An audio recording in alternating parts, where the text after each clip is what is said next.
자, 여러분, 최성호입니다. 반갑습니다 라는 인사보다는 오늘은 좀 긴급한 소식이 있어서 빨리 전해드리려고 영상을 부랴부랴 준비했습니다. 이미 기사를 보신 분들이 계실 텐데요. 수능 개편안이 정말로 갑자기 발표가 됐습니다. 지난주 라이브 때인가요? 어떤 분이 댓글로 이번 주에 발표 예정이다라는 얘기를 하셔서 정말요? 저도 되게 놀랐었는데 저는 사실 수능 이후 발표를 예상하고 있었는데 수능 이전에 갑작스럽게 발표가 났습니다. 하지만은 우리 학생들 입장에서는 굉장히 도움이 되는 내용입니다. 이건 어차피 정해져 있는 미래인데 막 지지부진하게 시간 끄는 것보다는 정확하게 어떻게 된다라고 이야기를 미리 해주고 불필요한 불안감을 해소하는 게 당연히 필요했는데 오늘 발표가 그런 의미에서는 굉장히 환영할 만하다. 저는 그렇게 생각이 되고요. 오늘은 이제 이 내용을 다 소개하기는 좀 어렵기 때문에 포인트가 되는 부분을 좀 간략하게 짚어보면서 무슨 발표가 있었던 거냐 이 내용을 좀 살펴보는 걸로, 그리고 자세한 내용은 우리 금요일날 라이브 시간에 더 자세하게 설명해 드리도록 하겠습니다. 자, 우선 수능 개편안이 발표됐다라고 하는 게 되게 중요하죠. 수능이 개편되잖아요. 2028학년도에. 그러니까 지금 중학교 2학년 고교학점제 세대부터가 근본적으로 입시안이 바뀌어지는데 그 수능을 어떻게 개편할 것인지가 굉장히 중요한 화두였다. 고교학점제 이슈를 덮을 이슈가 어쩌면 수능 개편안인데 그게 지금 오늘 발표가 됐고요. 그 중에서 이제 많이 눈길을 끄는 대목이 하나 있다면은 내신을 9등급이 아니라 5등급제로 바꾸겠다. 이게 이제 굉장히 큰 얘기입니다. 지금의 9등급제 굉장히 치열하죠. 1등급 받으려면 굉장히 어렵잖아요. 그런데 5등급제로 1등급 받기가 쉬워집니다. 1등급 꼭 받아야 돼요. 이제 약간 이런 식으로 생각해 볼 수 있겠죠. 자, 우선은 목차를 좀 살펴봐야 될 것 같아요. 추진 배경 및 방향은 좀 이해를 할 필요가 있고, 현황 및 문제점 우리 너무 잘 알고 있잖아요. 근데 오히려 더 중요한 거는 2028학년도 대학 입시제도 개편안이 어떻게 났는지, 요게 이제 핵심인데요. 사실 이거 제가 볼 때 오늘 목차가 제일 중요한 것 같아요. 왜냐면 변화가 너무 많아서 큰 흐름을 이해하시는 게 더 중요할 것 같거든요. 여기 4개 있죠. 첫 번째, 통합형, 융합형 수능이다. 자세한 건 나중에 하자고요. 근데 통합형이라는 것은 반대되는 게 선택형이 아니라는 거예요. 그렇죠. 지금 선택형 수능을 치르고 있잖아요. 선택형 수능을 폐지하고 그 다음에 통합형으로 치르겠다. 저는 사실 통합형 수능 세대거든요. 요게 지금, 그 다음에 두 번째 이권 카르텔. 이건 뭐 익숙하지만 약간 의도는 알지만 이게 중요하죠. 고교 내신 5등급제로 선진화라는 어떤 이 수식어보다는 5등급제 체계가 간다는 거. 그 다음에 교사 평가 역량 강화니까 아무래도 이 1번과 3번 요 부분이 핵심일 것 같습니다. 요거를 조금 오늘 간략하게 좀 얘기를 드려보고요. 그 다음에 이 향후 로드맵. 그럼 이제 이후에 어떻게 적용이 되느냐. 이거 중요한 부분입니다. 그 중에서 이제 뒤에 이제 부록으로 딸려있는 내용인데 의외로 중요한 게 있어서 제가 보도자료 중심으로 해서 다시 한번 설명을 드려볼게요. 자, 우선 지금 이제 내용을 보시면 추진 배경인데, 자, 결국 대학, 이게 잘 안 보이셔도 제가 오늘 구두로 설명해 드릴 테니까 기사 내용은 인터넷 많이 보실 수 있고 잘 들으세요. 2028학년도 대학 입시제도 개편의 핵심은 수능과 내신이다. 요 두 마차, 이거 굉장히 중요하죠. 수능과 내신의 밸런스. 근데 지난번 라이브 때도 말씀드렸지만 이 둘이 지금 따로 놀고 있다는 게 핵심이었죠. 근데 그 둘을 어떻게 한다? 일치시키고 일관성 있게 만들어가는 방식으로 변화를 주겠다. 예측 가능하게. 이거는 바람직하다. 굿, 잘했어. 저는 약간 긍정 하고 싶어요. 이런 부분은. 그 다음에 공정성에 집중하면서 바람직한 교육적 변화. 그러니까 공정한 시험이어야 된다는 점. 하지만 미래 사회에 맞지 않는 고교 내신 평가의 근본적 혁신. 그러니까 이게 내신이고 이게 수능이잖아요. 이 두 개의 연결고리를 우리가 어떻게 이해하는 게 제일 중요한지 큰 흐름을 설명하고 있습니다. 제가 그 현황이랑 문제점 부분 건너뛰었어요. 자세히 읽고 싶은 분들은 정보 발표 자료 한 번씩 읽어보시고요. 이 자료 보시면 통합형, 융합형 수능으로 과목 체계가 개편된다. 이게 굉장히 중요합니다. 자, 오늘 수능 개편하고 내신 개편 두 개라고 말씀드렸는데 수능 개편의 제일 중요한 포인트 말씀드리려면 과목 체계 개편입니다. 이거 되게 중요합니다. 자, 통합형 과목 체계를 도입하여 과목 선택의 유불리, 즉 내가 예를 들면 미적을 택했냐 확동을 택했냐에 따라서 달라진다든지, 아니면은 뭐 물화생지를 택했냐 아니면은 뭐 사문이랑 윤사를 택했냐에 따라 달라진다든지, 이렇게 유불리가 표점으로 갈라지지 않아요. 특히 이게 뭐 때문에 지금 문제가 돼요? 문이과가 선택하는 과목이 달라지잖아요. 지금 선택형 수능의 문제점은, 선택형의 핵심은 결국에는 문이과 아이들이 서로 잘하거나 좋아하는 게 달라서 표준 점수에서 차이가 크게 벌어져서 애초부터 문과 애들이 불리하다. 약간 이 논의가 있었단 말이에요. 근데 이거를 싹 없애고 과목 선택의 유불리를 없애고 공정성을 확보한다는 말은 자, 여기 중요합니다. 여기 사회과학 통합응시 이거 엄청 중요해졌습니다. 이게 제가 볼 때 오늘 말씀드리고 싶은 포인트는 이거 하나예요. 자, 무슨 얘기냐? 내가 이과를 가, 의대를 가요. 그럼 보통 탐구 과목으로 우리가 어떻게 해요? 예를 들면 대부분은 생물원에 화학원 이렇게 택한단 말이에요. 즉 지금은 탐구 과목이 굉장히 많지만 그중에 딱 2개만 보면 되는 거였어요. 그런데 뭐 문과 애들은 뭐 윤리를 시험을 보고 윤리와 사상을 시험을 보고 예를 들면 뭐 법과 정치를 본다. 뭐 이런 식으로 이제 2개씩을 골라서 봤단 말이에요. 이긴 게 없어지는 거예요. 그럼 이제 어떻게 되는 거냐? 지금부터는 방식이 무조건 사회 다 보고 과학 다 보는 거예요. 문이과 상관없이. 이게 뭐예요? 어떻게 보면은 고교학점제의 공통과목 취지죠. 공통과목 중심으로 바뀐다는 얘기예요. 자, 다시 정리합니다. 수능 과목도 공통과목 중심이 된다는 거예요. 공통과목 언제 배우죠? 고등학교 1학년 때. 자, 고교학점제 때 핵심이 됐던 과목은 고1 과목이다 이렇게 얘기를 했는데 지금 이 부분으로 초점이 맞춰지면서 대신에 뭐가 중요해졌냐? 내가 문과를 갈 거야. 그래도 과학을 시험을 봐야 됩니다. 내가 이과를 갈 거야. 자연계열을 갈 거야. 그래도 사회를 봐야 돼요. 저는 옛날에 01년도 때 수능을 봤는데 통합형 수능이신 분들은 아마 기억하실 거예요. 과학과 사회를 거의 8과목 공부를 다 했었습니다. 물화생지 공부하고 뭐 한국지리 뭐 세계 뭐 그런 것까지 다 일반 사회 막 이런 거 공부하셨었잖아요. 지금 그런 분위기인 거죠. 그런 분위기인 거죠. 그래서 과목을 통합으로 바꾸되 특히나 사회과학 쪽에서의 영역이 상당히 크다. 이럴 때는 내가 잘하는 걸 잘하는 게 중요한 게 아니라 균형감 있게 둘 다 잘하는 게 되게 중요한 시점이 되는 거죠. 물론 뭐 추가 검토 안에 뭐 이렇게 수학 심화 이런 거는 근데 이제 아직은 이거는 아직 확정적인 얘기가 아니니까 좀 넘어가 보고요. 융합학습 같은 경우는 이건 사실은 뭐 지금 깊게 고민하실 건 아닌데 사회과학을 응시하는 친구들이 전반적인 내용 사회과학을 동일하게 응시를 하되 필수적으로 있는 통합사회와 통합과학이 중심으로 하는데 이거 중요합니다. 개별 과목에 한정된 지식암기 위주의 평가에서 사회과학 전반을 다루고 논리적 사고 역량을 융합평가로 변별력. 이게 뭐냐면 지금은 지식형 수능이에요. 지식을 암기해서 푸는 수능. 그러니까 연계율이 중요하고 어떤 킬러 문항이 중요하고 이랬잖아요. 근데 지금 이게 사고형 수능으로 바뀐다는 얘기예요. 근데 사고형 수능은 옛날에 그랬어요. 저도 사고형 수능일 때, 그러니까 어떻게 보면 수능의 본 취지엔 더 맞는 수능인데 지금 그 형태로 좀 돌린다고 합니다. 근데 이거는 예시 문항이 나와봐야 합니다. 조금 어렵죠. 이 밑에 부분은 잘 모르시겠더라도 일단 이 위에 부분, 통합형 과목 체계, 사회와 과학을 다 봐야 된다. 요게 지금 제가 말씀드리고 싶은 오늘 정도의 포인트입니다. 지금 표를 보시면 물론 지금 말씀드렸던 요 부분 사회와 과학이 공통이다. 요게 포인트인데 그거 외에도 지금 조금 있는 부분이 요 부분이죠. 자, 지금은 국어와 수학이 선택형입니다. 국어 어떻게 돼요? 공통은 독서 문학. 그러니까 우리가 흔히 비문학, 문학이라고 하죠. 그 다음에 화법과 작문을 고르든 언어 매체를 고르든 둘 중에 하나였는데 이제는 다 봐야 돼요. 그 다음에 수원수투 공통에다가 확통, 미적, 기하가 선택이었잖아요. 근데 어떻게 해요? 다 들어갑니다. 이해되시겠어요? 그러니까 물론 여기 공통 과정에서 기하는 빠졌어요. 기하는 빠졌는데 기하는 이제 여기 내려가서 기하하고 미적분 2를 따로 심화를 보게 할 수도 있다는데 이거 절대평가입니다. 절대평가될 가능성이니까 사실 난이도 걱정하실 필요 없고요. 선택적이니까 어차피 핵심은 아닐 거예요. 여기 부분 핵심인데 자, 이틀의 기틀이 지금 한 6, 7년 진행돼 왔던 선택형 수능과는 완전 다른 얘기이기 때문에 변화가 꽤 크게 예상이 됩니다. 이권 카르텔 이건 뭐 다 아시죠? 지금 뭐 뉴스 보면 나오잖아요. 그래서 이제 사교육과 이렇게 막 킬러 문항 만들고 막 그런 거 없애겠다. 당연한 얘기니까 넘어가겠습니다. 자, 두 번째 포인트. 내신 5등급. 엄청 중요해요. 자, 결론부터 말씀드릴게요. 내신이 쉬워지는 겁니다. 내신이 쉬워진다 이꼴 진짜로 1등급 꼭 맞아봐야겠구나. 포기하지 말아야겠다. 이런 생각 할 수 있게 됩니다. 자, 내신평가 혁신으로 9등급제를 폐지하고 5등급. 이게 혁신이래요. 근데 혁신 맞습니다. 혁신 맞아요. 자, 그리고 내신평가의 공정성을 위해서 고1, 2, 3 동일한 평가체제.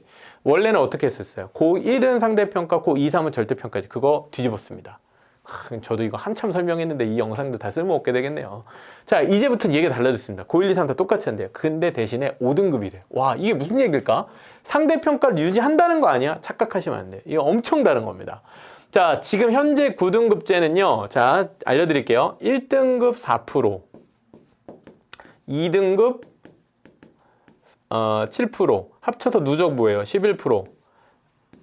3등급 한 10%, 합쳐가지고 대략 3등급까지가 한 20% 된단 말이에요.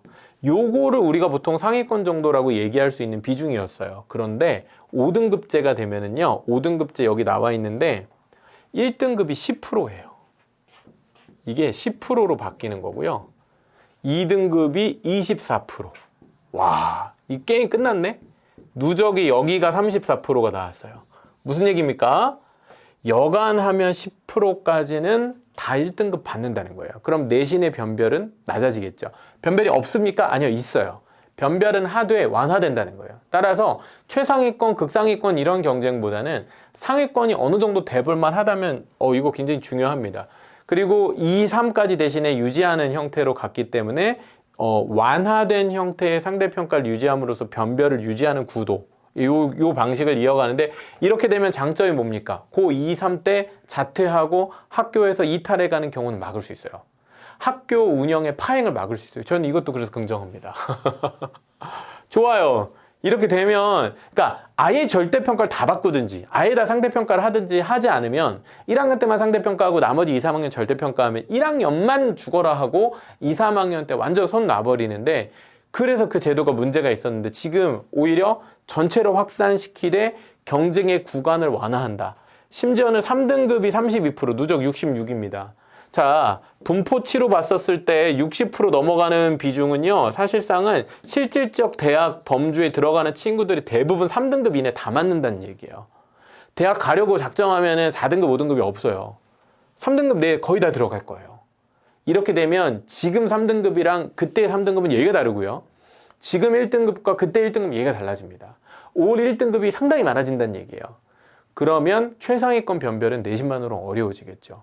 그래서 자연스럽게 그 지점은 결국 고교학점제가 추구하려고 했던 비교과 활동, 탐구 활동, 교내 활동에 대한 영역으로 좀 본 취지에는 좀 어울리게 가는 것 같습니다. 자, 그래서 이 부분 오늘 뭐 더 설명하고 싶지만 시간 관계상 굉장히 중요한 부분이다. 향후 로드맵 부분인데, 이제 앞으로 이제 어떻게 바뀔 건지 이거 되게 중요한 포인트예요. 왜냐하면 지금이 확정안이 아니기 때문에 그렇습니다. 자, 대입 개편의 시한 논의와 확정. 자, 세부 내용 등의 현장의 이해를 높이기 위해서 적극적으로 의견을 수렴한다고 합니다. 따라서 공청회를 연다고 합니다. 공청회 11월 20일로 예정이 되어 있고요. 그럼 요럴 때 의견들을 수렴해서 약간 수정할 게 있으면 본다는데, 제 느낌에 요 형태면 그렇게 크게 수정 안 할 것 같습니다. 의지는 분명해요. 제가 볼 때 문제가 될 수 있는 지점을 수능과 내신 쪽에서 각각 잘 해결해 왔습니다. 자, 이 형태라면 고교학점제랑 수능이랑 같이 갈 수 있는 구도의 개편에 그래도 성공적 로드맵 아닌가? 좀 약간 조심스럽지만 저는 그렇게 좀 예측을 해보고요. 그럼 어떻다? 큰 틀로 그냥 이대로 갈 가능성이 좀 저는 높아 보인다. 그 다음에 대학 혁신들은 대입 전형인데 요거는 조금 중요합니다. 무슨 얘기냐면은 뭐 교과 전형을 늘리냐, 종합 전형을 늘리냐, 수능 체제를 도입하냐 마냐 막 이런 부분 있잖아요. 이것을 일단 전공은 체계를 없애고 무전공처럼 보편적으로 이것저것 다 공부하고 뭐 여러 가지 얘기를 했는데, 이건 이제 협의를 해보겠다. 그러니까 아직 이 부분까지는 안 나온 거예요. 3개 단계가 있었죠. 첫 번째가 고교학점제, 두 번째가 대입제도 개편, 세 번째가 대입 전형의 변화인데 2가지까지는 지금 답이 나온 거예요. 와, 그 첫 번째 게 6월에 나왔고 지금 두 번째 게 지금 10월에 나왔어요. 세 번째 거 대입 전형안은 내년 상반기 돼야 나올 것 같아요. 제가 아닌가? 모르겠다. 이것도 빨리 나올 수 있겠네요. 자, 어쨌든 뭐 나머지 얘기는 좀 그냥 쭉 읽어보시면 될 것 같습니다. 의외로 지금 이거 향후 로드맵 부분 뒤에 뭐가 있냐면, 그 발표 자료 2개 중에서 이거 Q&A 부분이 있어요. 이거 되게 중요한 포인트가 있어서 여기서 몇 개만 제가 좀 짚어드릴게요. 이거 꼭 읽어보세요. 도움 됩니다. 제가 이제 금요일 날 다시 한번 짚을 텐데, Q&A가 다 좋아요. QA가. 근데 그 중에 몇 개 중요한 거 한번 건드려 볼게요. 나머지는 쉬워집니까? 어려워집니까? 이런 얘기는 좀 의미 없잖아요. 통합사회과학 새로워 보인다. 사교육 부담 늘어날까? 새롭다라는 얘기 일단 주목해 보죠. 어쨌든 이 방식은 이전까지 없었던 통합사회와 통합과학의 수능 과목 채택이라는 얘기는 현재까지는 선택형 과목에서 하지 않았으니까, 탐구는 선택이었는데 지금 탐구가 공통으로 바뀌었으니까. 그 다음에 구체적으로 어떤 문제 나오는지는 예시문항을 신속히 공개하시겠다고 하니까 좀 기다려 보겠습니다. 자, 심화수학 이런 거는 이제 걱정하지 말라는 얘기니까 별로 중요하지 않고요. 자, 이거 중요합니다. 정시 비율 어떻게 되나요? 정시 비율 현재와 동일합니다. 40% 유지라는 얘긴데요. 이거는 조금은 타협점일 수 있어요. 왜냐하면 고교학점제 위주로 몰아가면 뭐가 늘어난다고 했어요? 수시가 늘어난다고 했죠. 그렇게 되면은 수시 체제로 쏠리게 되면 정시에 대한 힘이 좀 빠지게 될 수 있다고 했잖아요. 이 시그널은 뭐냐면 수시 정시 구조를 일단 정부는 유지하겠다라고 입장을 취했다라는 겁니다. 따라서 상위권 대학 기준으로 보더라도 정시 40% 비율이 있다면 아마도 지금처럼 재학생들은 수시 위주, 재수생들은 정시 위주, 그리고 수시 경쟁력이 좀 약한 친구는 정시로 패자부활전이 존재하는 지금과 같은 정시 수시의 느낌이 유지된다. 따라서 수능은 여전히 중요하다.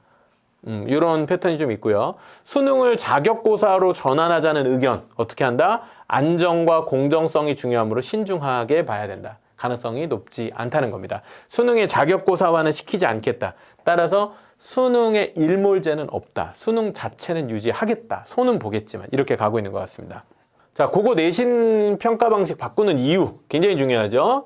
현행 지금 예고된 대로 갔으면 고1 9등급에 고2, 3 전면 절대평가로 가면은 너무나 큰 혼란이 발생할 걸로. 당연하죠. 제가 유튜브에서 엄청 얘기했잖아요. 이렇게 하면 진짜 큰 문제가 생길 것 같습니다. 고1 경쟁은 지나치게 과열, 고2, 3은 부풀려지고 심지어는 자퇴생들이 나올 거라고 얘기를 했었죠. 다행히 그 부분에 대한 우려를 교육부도 제 유튜브로 본 건가요? 어쨌든 하신 것 같습니다. 자, 그다음에 학령 인구 감소가 급격히 진행되고 있는 상황에서 이거 되게 중요한 얘기입니다. 소규모 학교 굉장히 불리해요. 내신 평가 9등급제를 가면 1등급 4% 맞는 1등급 구조는 인원이 적은 동네 굉장히 불리한데 이게 인구 문제가 굉장히 심각한데 이거 잘 고려하신 것 같습니다. 5등급제, 완화된 9등급제 저는 좋은 것 같고요. 이런 거 중요한 부분입니다. 내신의 논서술형 평가는 어느 정도 도입을 하겠다라고 하는 취지를 교사의 전문성을 바탕으로 하지만 수능에는 출제되지 않는다. 왜? 충분히 접하지 않은 상황에서 수능까지 논서술을 하면은 사교육 증가, 뭐 논술학원들만 막 화락 나겠죠. 뭐 저희는 논술학원이니까 재밌겠지만 이런 거는 제가 봐도 아직은 시기상조다. 이 말이 맞는 것 같습니다. 그런 의미에서 공교육에 집어넣으려면 초, 중 등 시기부터 서논술형 교육의 기초를 잘 닦는 게 더 중요하고 대입교육은 제가 봐도 평가의 준비가 아직은 안 돼 있다. 이게 좀 맞는 것 같아요. 그러니까 전체적으로 안정성에 초점을 좀 맞추고 있는 접근이다라고 보여집니다. 이게 확정이냐 아닙니다. 아직은 시한인데 그 대국민 공청회를 통해서 근데 예전에 대국민 공청회가 크게 실패했던 것과는 달리 지금은 상당히 이미 예상되는 문제들을 어느 정도는 좀 고려한 해결책을 저는 내놨다고 보고요. 그렇다면 올해 안에 확정이 될 것인데 큰 안은 지금 그림 가지고 생각하셔도 될 것 같습니다. 저는 그렇게 생각이 되고요. 자, 그런 의미에서 오늘 발표했던 내용들 수능 개편은 굉장히 중요하고 하나 추가해보면 고등학교 내신 평가 방식. 자, 1학년만 상대평가 아닙니다. 1, 2, 3학년도 다 상대평가 적용하되 5등급제. 이게 핵심 포인트입니다. 이게 따라서 두 가지 포인트 기억하시는 굉장히 중요하고요.